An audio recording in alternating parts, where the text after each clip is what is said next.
नमस्कार देवियों सज्जनों, आप सबका हार्दिक स्वागत है शिक्षा पॉइंट पर।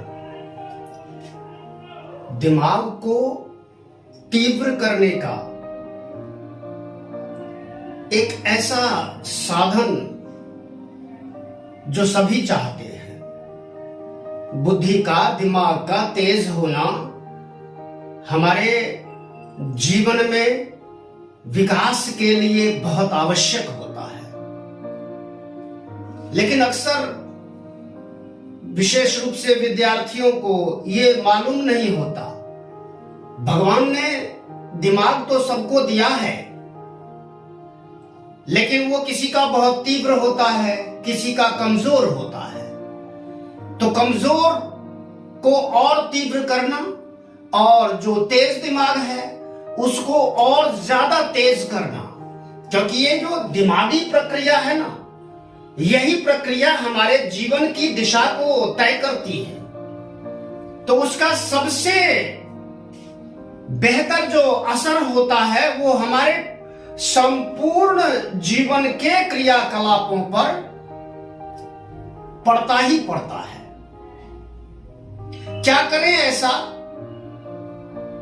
तो वो साधन हमारे पास ही है। हमारा जो ये शरीर है, इसका जो मैकेनिज्म है, इसको ठीक से समझने की और कुछ यौगिक क्रियाओं को करने से बहुत लाभ होता है। ये जो मेरुदंड है शरीर में, जो ये बैकबोन जिसे बोलते हैं, मेरु, रीढ़ की हड्डी, ये पूरे शरीर का ढांचा इसी पर निर्भर होता है। ये केवल एक मेरुदंड जो है, ये केवल और केवल एक हड्डियों का ढांचा मात्र नहीं है। इससे सूचनाएं बड़ी तेजी से फैलती हैं दिमाग तक, फिर दिमाग से पूरे शरीर के विभिन्न अंगों में जो सूचनाएं प्रसारित होती हैं, उन सब में मुख्य जो बिंदु है वह है मेरुदंड, यानी कि रीढ़ की हड्डी। इसको सीधी रखना, फ्लैट। ये जो रीढ़ की हड्डी होती है, ये टेढ़ी मेढ़ी जब होती है ना, तो टेढ़ी मेढ़ी होने से हमारी बुद्धि, ये जो इधर कहीं बौद्धिक प्रक्रिया चलती है, दिमागी प्रक्रिया चलती रहती है इस खोपड़ी में, अगर ये टेढ़ी मेढ़ी हो, रीढ़ की हड्डी टेढ़ी मेढ़ी हो, तो दिमागी प्रक्रिया अवरुद्ध होती है, बौद्धिक क्षमता कमजोर होती है। इसके लिए जरूरी है कि हम जहां कहीं भी रहें, पहली शर्त तो यह है कि जहां कहीं बैठे, हम खड़े हों, तो इसको बिल्कुल सीधी रखें। रीढ़ की हड्डी का सीधी रहना बहुत जरूरी है। अक्सर जब हम बैठते हैं ना, कई बच्चों को मैं देखता हूं क्लासरूम में या वो घर में कहीं बैठे हुए होते हैं, तो यूं बैठ जाते हैं। विद्यार्थी की ही क्यों बात करें, आम जन भी यूं बैठ जाने से ये रीढ़ की हड्डी जो है वो सिकुड़ती है, इसमें सिकुड़न पैदा होती है। और ये जब आदत में शामिल हो जाए तो धीरे धीरे दिमागी प्रक्रिया, उसकी बौद्धिक जो क्षमता है सोचने समझने की, कार्य करने की, तीव्रता से कार्य करने की जो क्षमता है वह प्रभावित होती है, और आयु भी प्रभावित होती है। इससे हमारे दीर्घ जीवन का भी बड़ा लंबा, अगर जीवन हम जीना चाहते हैं, सभी चाहते हैं, तो उसके लिए यौगिक क्रियाओं का करना बहुत आवश्यक है। एक तो सबसे सरल क्रिया है, जब भी बैठें, जहां भी बैठें, तो हमारी कमर से लेकर बिल्कुल रीढ़ बिल्कुल सीधी रहे, यूं सिकुड़न की अवस्था में हम ये झुके हुए ना बैठें। और दूसरी जो सरल प्रक्रिया है, हमारे शास्त्रों में यौगिक प्रक्रिया का, यौगिक क्रियाकलापों का बड़ा महत्व है। उसमें सर्वप्रथम है सूर्य नमस्कार। सूर्य नमस्कार में जो ये कुछ मुद्राएं की जाती हैं, सीधी इस तरह से, फिर झुक करके, फिर उठ करके, ये इस तरह से जो भी प्रक्रिया होती है, ये यौगिक क्रियाओं के करने से हमारा जो ये सिस्टम है, जो सबसे बड़ा सिस्टम है, इसको समझने के लिए और इसको दुरुस्त रखने के लिए यौगिक क्रियाओं का करना, सूर्य नमस्कार करना, ये बहुत आवश्यक और लाभदायक होता है। इससे हमारा दिमाग सही डायरेक्शन में काम करता है, सोचने समझने की क्षमता तीव्र हो जाती है, और ऐसा होने पर हम थकावट भी महसूस नहीं करते। जो थकते क्यों हैं?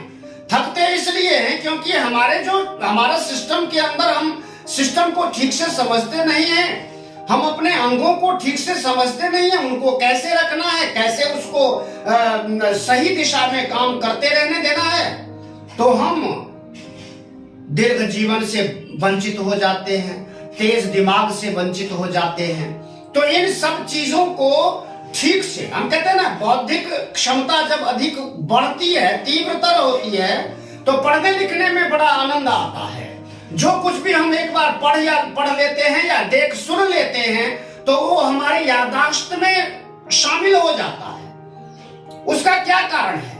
कोई बच्चा, कोई छात्र, कोई व्यक्ति एक बार किसी चीज को देख लेता है, वो सारी चीजें समझ लेता है, और किसी को अगर कई बार दिखा दो, कई बार समझा दो, फिर भी वो नहीं समझता भी है तो कुछ समय बाद, चंद घंटों में उसको भूल जाता है। उसका कारण एकमात्र कारण है, आज का जो ये वैज्ञानिक युग है, इसमें बहुत आपाधापी है। हमारे चारों ओर की चकाचौंध ऐसी है जिसमें हमारा दिमाग उलझा हुआ होता है, उलझ जाता है। तो सही दिशा में हमारे लिए क्या आवश्यक है, हमारे लिए क्या आवश्यक है, ये हमें ही समझना पड़ेगा, हमें ही तय करके उस दिशा में काम करना पड़ेगा। तभी हम जीवन के सच्चे आनंद को अनुभव कर सकते हैं और जीवन में प्रगति के मार्ग को प्रशस्त कर सकते हैं। इससे बेहतर और कोई तरीका है नहीं। बाह्य जगत में बहुत कुछ है, लेकिन ये जो अंतर जगत है, ये मनोजगत है, ये शारीरिक, ये जो पूरा सिस्टम है, इसको समझने की और इसको बूस्ट करने की, इसको सही रखने के लिए, तंदुरुस्त रखने के लिए, स्वस्थ रखने के लिए यौगिक क्रियाएं अवश्य करें। और अपने मेरुदंड को, अपनी रीढ़ की हड्डी को, कहते हैं ना, रीढ़ की हड्डी पूरे शरीर का आधार है, यही पूरे शरीर का आधार है। और उस, कहते हैं ना, किसी बिल्डिंग का आधार ही अगर कमजोर हो जाए तो बिल्डिंग को ज्यादा देर ध्वस्त होने में ज्यादा समय नहीं लगता, बिल्डिंग भरभरा कर गिर जाती है। लेकिन अगर उसकी नींव, उसका आधार मजबूत रहा तो बिल्डिंग 100 क्या, उससे भी आज भी धरती पर ऐसी बिल्डिंगें हैं, ऐसी इमारतें हैं, मॉन्यूमेंट्स हैं, जो सैकड़ों वर्षों से यूं के यूं खड़े हैं। इसका कारण क्या है? उनका आधार बहुत मजबूत है। तो ये जो हमारे शरीर का आधार है, मेरुदंड है, रीढ़ की हड्डी है, उसको मजबूत रखना, उसको स्वस्थ रखना, सीधी रखना बहुत आवश्यक है। ये जब सीधी रहेगी तो हमारा जो बौद्धिक क्रियाकलाप है, हमारा जो दिमागी प्रक्रिया जो हमारी है, सोचने समझने की जो प्रक्रिया है, वह तीव्र होती है। और जब ऐसा होता है तो हम प्रगति करते हैं, बहुत आगे बढ़ते हैं। इस चीज को समझें और समझकर अपनाएं। ये योगश्चित्त वृत्ति निरोधः, योग भगाए रोग, ये ऐसे ही नहीं कहा गया है।